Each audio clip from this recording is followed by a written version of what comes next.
Samantala, posibleng inside job daw po nangyari nakawan sa isang grocery sa Santa Cruz, Maynila nitong nakaraang Sabado na nakunan pala ng CCTV. Base ito sa galaw ng mga sospek. May live report si Cesar Apolinario. Cesar. GV, inilabas na nga ng MPD Homicide Section ang CCTV video kaugnay ng nangyaring shooting incident sa Felix Huerta sa Santa Cruz sa Maynila.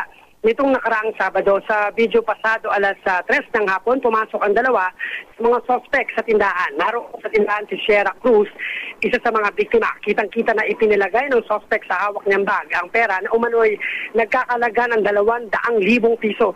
Yung isa sa mga sospek ay umakyat naman sa second floor. Sa labas ng tindahan, makikita ang ama ni Shera na si Onofre dahil natimbrihan umano ng isa sa mga trabahador kaugnay ng pang-hold up. Nagkasaunguna ito ng baril saka pumasok.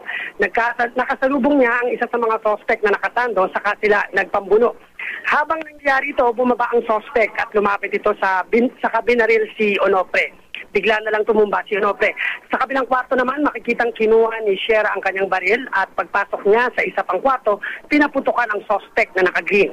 Napuruan ito. Nakadalawang putok si Shera pero ayon sa pulisya, nag-jam ang kanyang baril kaya nagkaroon ng pagkakataon ng sospek na barilin siya. Napuruan din si Shera.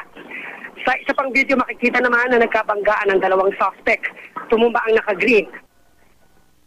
At ayon sa pulisya, may tama rin ang isa pang suspect na nakatakas. Giit pa ng pulisya, posibleng kasabwat ang lalaking nasa labas dahil bago pumasok ang mga suspect, tumango sa kanya ang isa sa mga ito. Hawak na ngayon ng NBI ang lalaki, habang ang pulisya hinahanap pa ang baril na ginamit ni Onofre.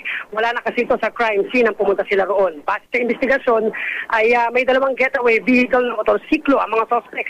May nagsilbing lookout. Sa kabuuan, posible raw na 5 hanggang 6 ang mga suspect, kabilang ang isang babae.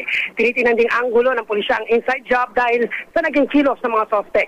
Nasa 2 to 3 million pesos daw ang nasa second floor, lugar kung saan pumunta ang suspect na napatay ni Shera.